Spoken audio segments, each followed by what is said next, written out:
Hello and welcome to GB Face, the weekly Global Voices Hangout series. My name is Sahar Habib Ghazi. I'm the managing editor at Global Voices, joining you live right outside San Francisco. Today we're going to be talking about Yemen, where the government fell about 10 days ago. Houthi militias took over capital city Sanaa, occupying government buildings. And as of yesterday, they have banned protests in the city. Today we are joined by Osama Abdullah, a blogger.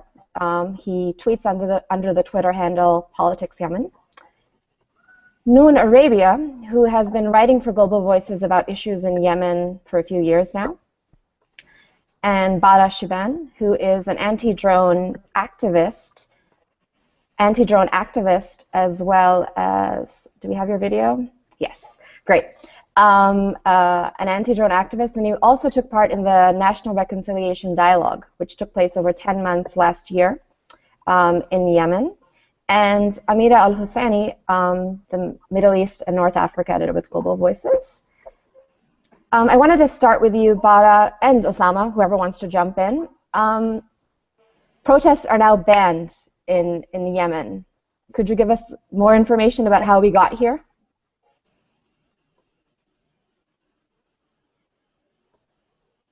Osama, why don't you go first? I think. Yeah. Osama, you wanna? Yeah, but you can go ahead, please.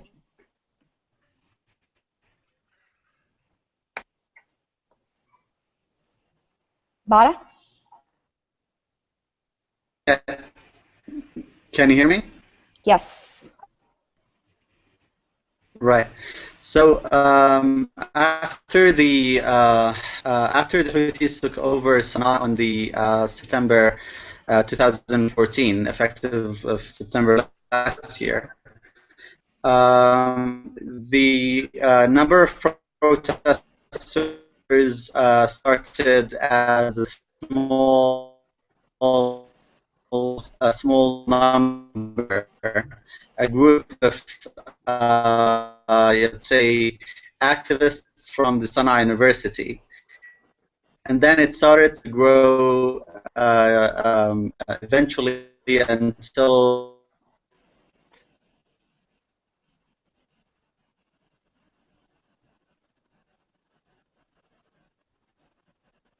Osama, do you want to jump in? Yeah, sure. As Bo was mentioning that after 2014, September 2014, things have been managed or overrun differently by Houthis, and one of the surprising things that just happened today that we've seen through social media that Houthi is, or the Minister of Interior have released a statement saying that demonstrations are no longer allowed, and his excuse was just to avoid any Al-Qaeda attacks, which actually didn't make sense to any of the anti-Houthi people. So I think this is how Houthis would like things to go. They would like just to go ahead and move forward, and there is no anti-Houthi movements should be on the ground. And Noon, would you like to add to that?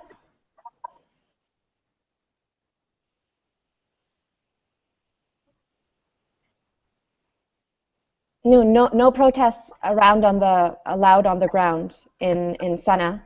Are you surprised?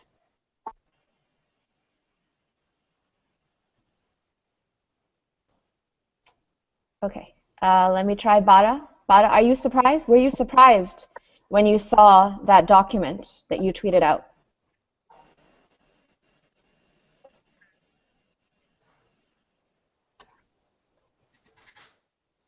Well, I think by time more people started to lose faith on what's the role of the Houthis, and more people started to join. I think.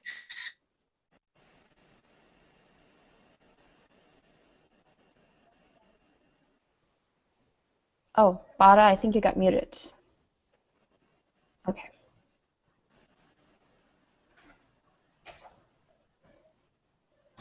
All right, we got We've got Noon. Yes, now we can hear you. Great. Please continue. Okay. Yeah, so I think more people will start joining the protests. I don't think from gathering and meeting in public places, especially the university students who've been protesting actually sent. Got it. So Osama, with this new ban, are you worried about even tweeting dissent in Yemen? No, actually, I think if Houthis would even, through the Ministry of Interior, release any statements that wouldn't even ban us from have our voices heard by the whole world, and we'll just keep tweeting. And for me, it doesn't matter, and I don't actually care. You don't care? Aren't you worried about your safety? Yemen is no longer safe now, so it's not. I mean, tweeting wouldn't matter anyways. Tweeting wouldn't matter anyways. Okay.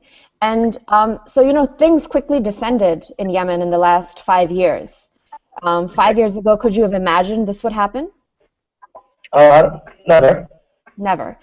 So, how do someone who's probably your age, when Yemen was a lot more secure, and you were, when you were younger, and now you enter the workforce, and you're living your life, and then there's no electricity. There's no everyday goods and items. If someone wants to get married, they worry about that. How are they going to sustain their lives? So what are people thinking now about the future with Houthis in power?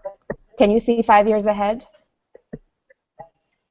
Actually, it's really hard to foretell what is the next steps for Yemen, because what Houthis have been doing is very unexpected. But if you can, first of all, going back to the point, when you said 5 years ago, is it any different from today? Speaking to the security, it's a bit different now. It's insecure, but electricity outage was also a problem 5 years ago, and it's still today. It's still existing. So it's not only today's problem, but it's also the past problem. But security, it's getting worse and worse. I imagine that people during the 3 past years were trying to act civil and try to avoid carrying weapons. But it seems, especially in the last 5 months, that Houthi managed to revive that behavior where most people would carry guns and just would walk and expect anybody would run to their faces and start even attacking them. So I think in terms of security, it wasn't much different during the 4 past years, except for the last 4 months. Okay, so we're gonna try to see if we can hear Baraa properly as well. So Baraa, with Houthis in power, do you think the security situation in Sanaa is gonna get worse or better?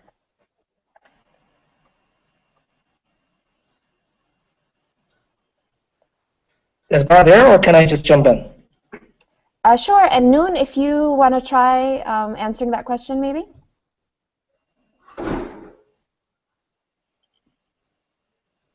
Noon? We're having some audio difficulties today. We'll blame it on the de facto government in Yemen for not fixing the electricity problem in 10 days, huh? Go ahead, Osama. So let me just first of all explain to you how did we reach to this point, and now Houthi is under control, and which means violence is under control. There is no more peace. There is no more dialogue. He stopped dialogue in September 21st, 2014. But the question is, how did we reach to this point? First of all, as everybody knows, that during the transitional period, Yemen lacked leadership. President Hadi and the Prime Minister Basundua were actually or mainly focused on the political needs of Yemen and ignoring the high expectations of Yemeni citizens, especially after 2011 revolution. They have never addressed daily concerns of citizens, rather listening or talking to the international community on how to have the political transition succeed. But look at today, we have no political success, and we don't have even services delivered well to citizens.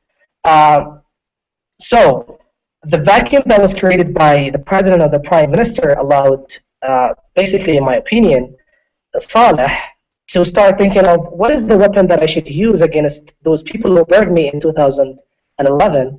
And the best answer occurred to his head that I should use the militias. What is the armed militias that would like to come to Sanaa and take over?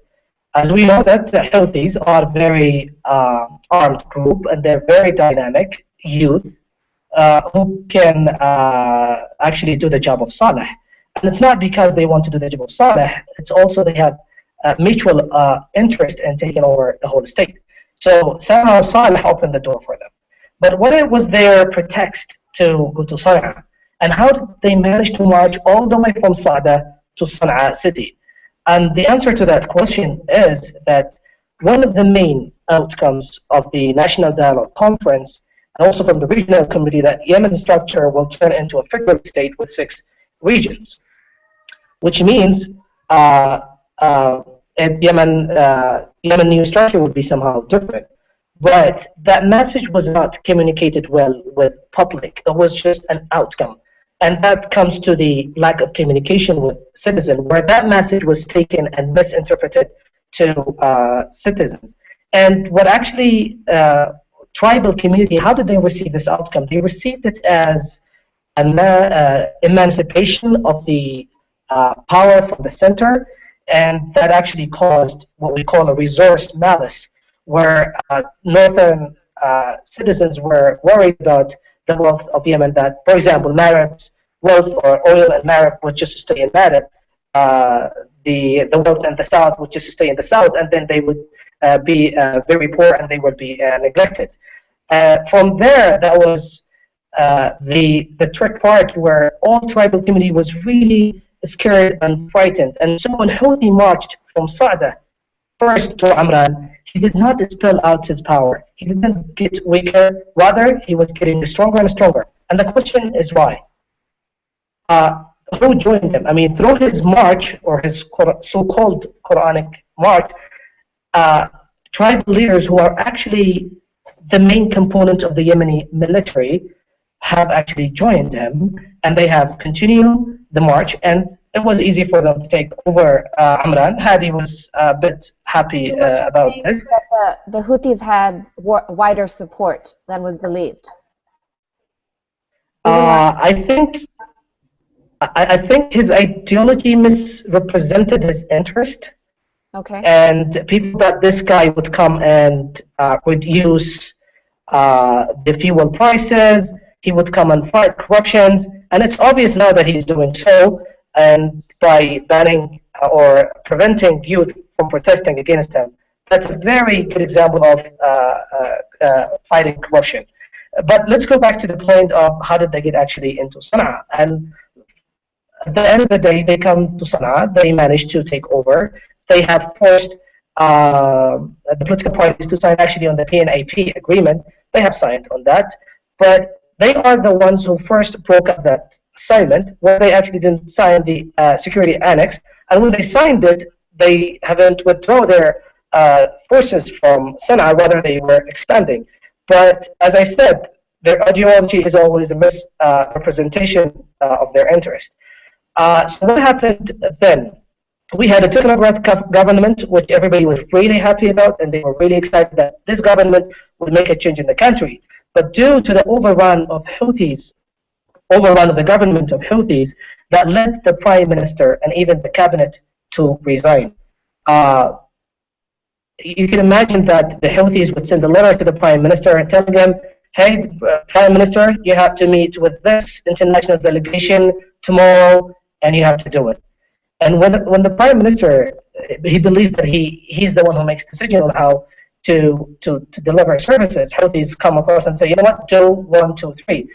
Do you think that anybody in the prime minister's position would just agree to be humiliated by some militias and just to be followed by? Definitely no. So that was the main reason that they got into Sana'a. They had an overwhelming And plan. where are they now? Where is the prime minister now, and where are the ministers now? They're not. I believe they're still in there. Some of the, to be concise, not all the ministers are under home arrest. Only the main ministers. Though some of the ministers now are assisting Houthi in his new, in the implementation of his new constitutional. Right. So whoever has joined him is okay, and whoever hasn't joined him is under house arrest? Yeah, I cannot, you cannot, I mean, times will decide. You don't know what's going to happen tomorrow, the day after. If those people would oppose them, for sure, those guys are violent, and they resort always to violence, so they would use it against those people. But that's actually how they get in Sana'a, and now they're taking over, they're controlling, they're ignoring all the political parties existing on the ground, and they believe that they just go ahead, and I expect that they would just also move, and they would go to the south and continue their battle against the nation. Great. I'm going to try to bring Bara or Noon again. Let's see if their audio is working. Noon, what is your reaction to this when you hear this? Osama's overview of the situation, of how you got here from 5 years ago till now. Do you see something? Do you see some light at the end of this? Are you positive? Do you believe that the Houthis have wider support? Noon, we cannot hear you. How about you, Bara? Do you believe the Houthis have wider support?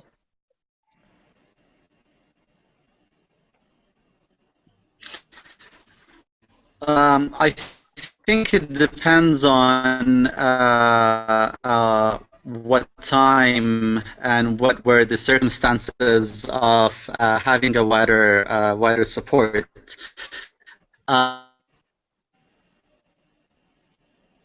How about now? Today, 10 days of the government. Where are you talking? Okay, great. Okay, so yeah, I mean, if you were talking about in Sanaa, they have they do talk and think they have any support. If you talk about the south, they don't have any support. You were asking Osama earlier about the ministers. One of the main reasons why most of the ministers are under house arrest is the southerners who actually joined the cabinet. The Houthis do feel or do actually fear that if they do release them, they might go back to Aden and start operating from Aden and deal with Sanaa. They're worried about the separatist movement. Yeah, exactly.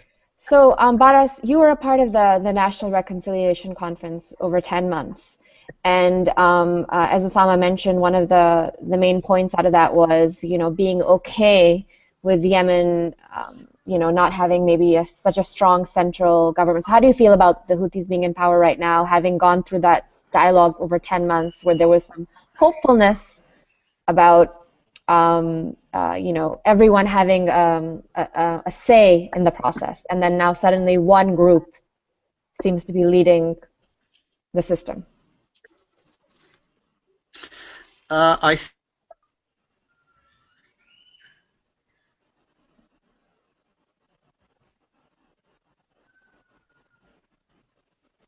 Bara, sorry we lost you.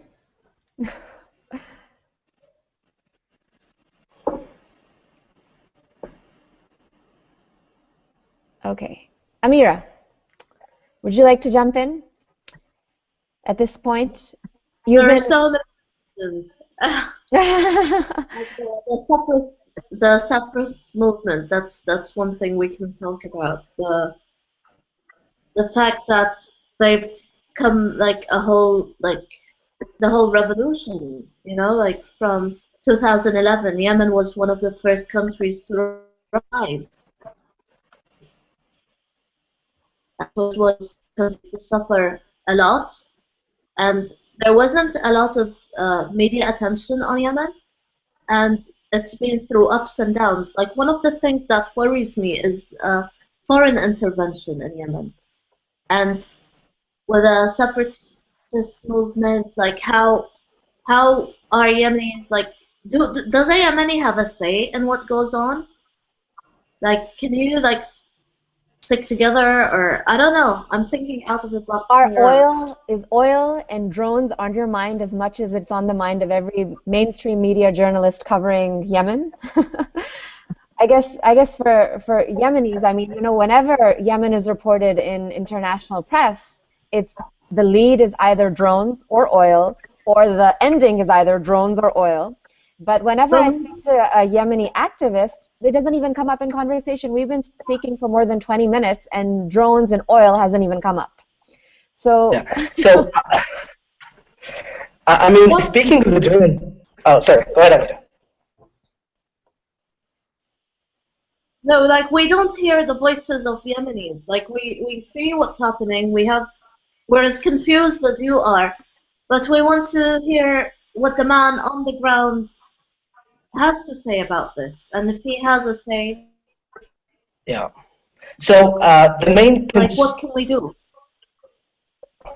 Yeah, first of all, answering your question, do citizens have a say over what's going on? Actually, things in Yemen have been one top-down versus bottom-up, and people are just avoiding any to delve themselves into any political discussions. But actually, they're very concerned of what's going on in Yemen. They're just scared, especially they're worried of the economic collapse. They're expecting that they would remove subsidies from the oil, and that's a main concern, which means commodities will be more expensive. But going back to the drones, I mean, as everybody knows, after the resignation of Hadi and the resignation of the Prime Minister, 3 airborne attacks were on Yemen, which actually sent very 2 negative messages. The first message is that it seems that Yemen doesn't have a unit of command and control over this. The other negative message that the belief of citizens on the role of law or the efforts of state-building government has no longer exist. And the reason behind that is because when they see drones are attacking the Yemen soil and there is nobody in the government, no president, no government, so that somehow have them believe that militias are stronger than state. Militias are the ones that we should follow, and that's a very negative message, and that I think would make the situation even worse. Thank you, Osama. So I think we have someone else who might have joined us, Alhussain Albukhaiti. Can you hear me? So Hussein was supposed to join us. He is a Houthi youth activist, actually, and he does seem to be on this call, but I'm not sure if he can hear us. Albukhaiti, can you hear us?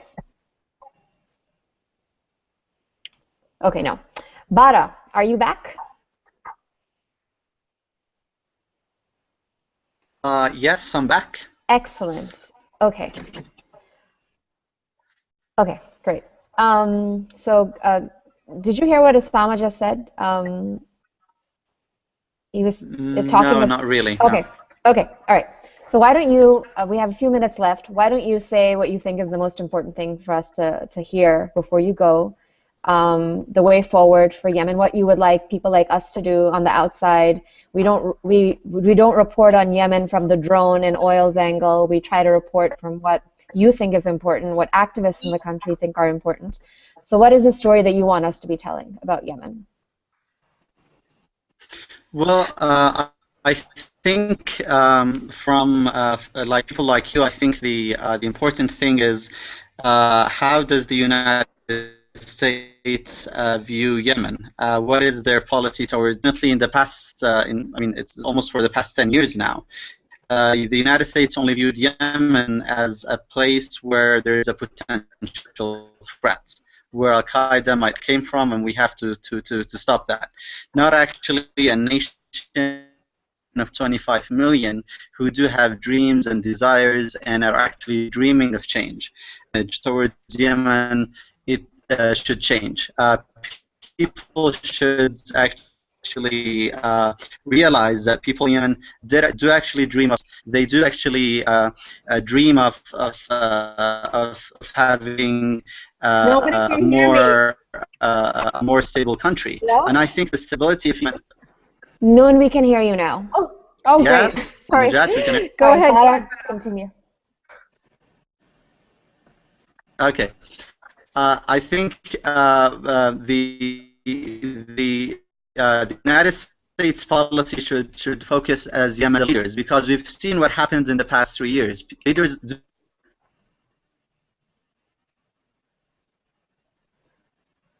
Noon, you want to jump in?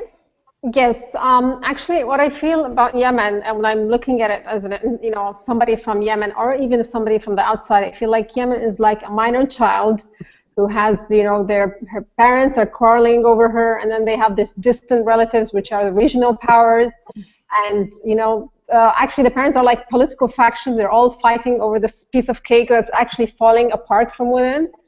And it's really sad because, back in 2011, we had so much hope and so much aspirations, and everybody was hoping for change. And then a few years down the line, we're back. There's nothing that happened. It was just the living conditions of the people in Yemen has deteriorated. Now we have this, the drums of sectarianism is drumming, and it's a Sunni-Shia conflict, which actually is not the case. The Houthis are not, primarily all Shia. Some of them are Zaydis, and the Zaydis are actually closer to the Sunni. Actually, a woman from Yemen pointed to that in her blog, and I actually tweeted it a few hours ago. So it's not actually, and it's not an Iran-Saudi thing per se. Also, there's so many local things. It's funny how yesterday's enemies in Yemen are today's allies. They're not tied with common interests. They're actually tied with common interests, not with ideology or religious or sectarian affiliations. And I don't think the Houthi will be able to sustain their control over Yemen, because I don't think they have the means or the know-how to govern They have the weapons, yes, and we saw today's from the dialogue with the under the United Nations mediated talks. They threatened two of the party members, from the Nasserite and the Islah with weapons, or they threatened them physically, so they withdrew from the talks. So I don't think they can sustain this kind of power over Yemen, and I don't know where will this lead us. It's very. Thank you, Noon, for that excellent analogy. Hussein Albukhaiti, are you with us? If not, Osama, you wanted to add something? Yeah, sure. Let me just first talk about who is now in control of the state machine. For sure, Houthis are not operating the state, but they are in control of the state machine, and they always like to be the upper hand in Yemen. They have been trying to expand their political they have been trying to expand their political coalitions, not because they believe in the sense of partnership, but because they want to gain some legitimacy. So it's like they are surprised now that the bite is too much, it's too big for them to swallow. So they are trying to use political parties to chop this big steak and to chop this big steak and deliver it to them as a mince meat, which actually does not obviously would happen. As you can see today, as Noon said, that Nasrid and Islah were threatened, and the threatening was any discussion that should take place should go under the constitutional declaration that they just announced. But Islah and other political parties have been trying to level the ground, and they said, we'll go back to discussions, but we need things to go back to before September 21st. So that's pretty much what the Houthis are now. They're not actually thinking of building a real partnership with the political parties. What about Saleh? Is he with them? Is he against them? That's also a question that should be answered. Saleh has been using cosmetics, and he'd like to. He always he always aims to look very pretty and tell people, you know what, I'm the final option that you should go back to. And as you could tell from the GBC statement, it was very soft statement, unlike what the GBC always doing. They said, Houthis, please come back to discussions. Houthis, please go back to dialogue. Let's abide by the PNIP agreement. That's unlike GBC statements. So I think Saleh is still watching the scene. In regard to the South, and if somebody has any point out, because I want to just conclude things with the South with the South issue. And actually, I believe that federalism might not lead to secession, but it became obvious that unilateral, excessive centralizations would cost Yemen more fragmentation. Yesterday, tribes from Yafa joined tribes from Biba fighting Houthis. And now the issue with Southerners, now they don't worry about their political instability as much as they care about the social life. Houthis brought them from the political concerns into the socials. Now it's about he is Shi'i and we are Sunnis, and they're just concerned about that. I don't think that through their political discourse, they've never talked about secession at this point, as much as they want to just prevent themselves from the plague of Houthi. Okay, great. Baraa, do you want to add to that? Do you want to talk a bit about the South?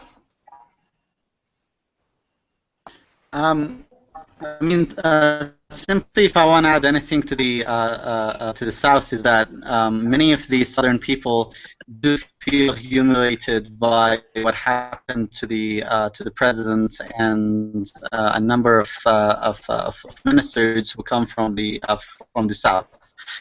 Some of them do feel that they might have finally had the chance to be part of the policy, the decision-making process, and do feel that the forces in Sanaa do actually seek to marginalize them every time they have a chance.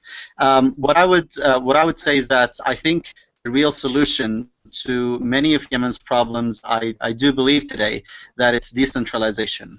People should have a share in the wealth and power, even if the people in Sanaa don't agree with that. And my last attempt to have Alhussain Albukhaiti join us. Can you hear me? It would have been really great if you could have joined. We're running over an hour. I'm going to hand over to you guys if you have any last words that you want to add, Noon, Osama, or Baraa. Baraa and Osama, I really urge you maybe to write something for Global Voices so that we can get deeper insight into the situation and what you hope for the future of Yemen. And we should document this. Yeah, great, Baraa. That's great to hear. Noon, would you like to add something? Any last words?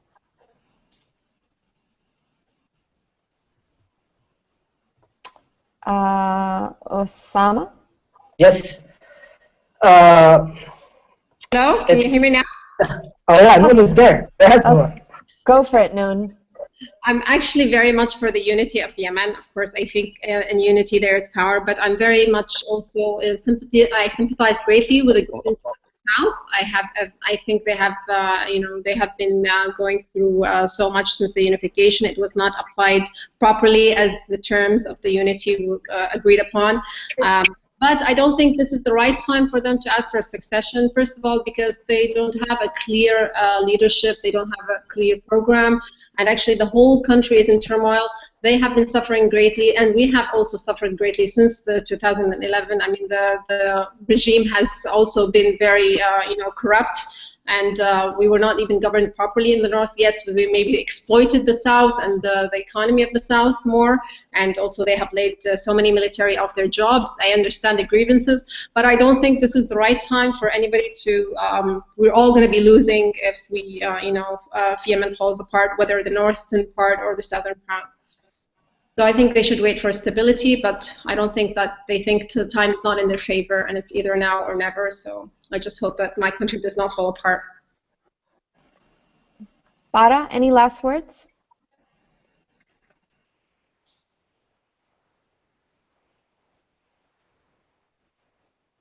Osama? Yes, as Noam has mentioned that unification is way better, and actually, let's have the Southerner decide on that. And I've actually, during, as I said, during their, I mean, through their political discourse, they have not been calling for secessions lately. Rather, they have built coalitions with other governorates. I could tell that 5 Southern governorates have had coalitions with the Taz governorate. And as also I mentioned, the Yafa tribe joining by the tribe fighting Houthi.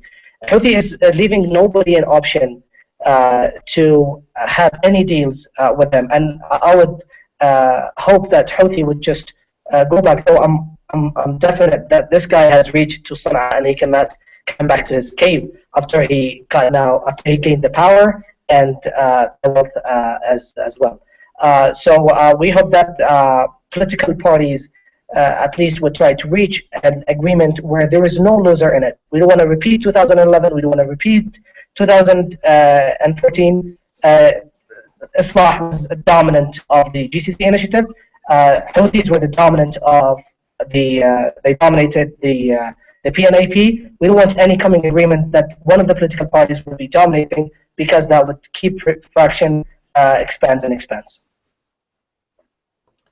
Okay, Hussein Albukhaiti, I see you, but I don't know if you can hear us. If you can, speak up. Otherwise, I'd like to invite you to write a post for Global Voices. We haven't been able to relay the Houthi opinion in all of this, and we actually wanted to. We really we wanted to give a cross-section of opinion across Yemen. Thank you, Bara and Osama and Amira and Noon for joining us. And Noon, as you said, we're hoping, Global Voices is hoping that the hopefulness of 2011 comes back to Yemen. Thank you everyone for joining. Great, and thank you, Osama, for stepping in to our and filling in the gap for our audio troubles today. We'll be bringing you another episode of GB Face next week from another region of the world. Stay tuned. Thank you, everyone. Thank you. Goodbye. Bye. Bye-bye. Goodbye.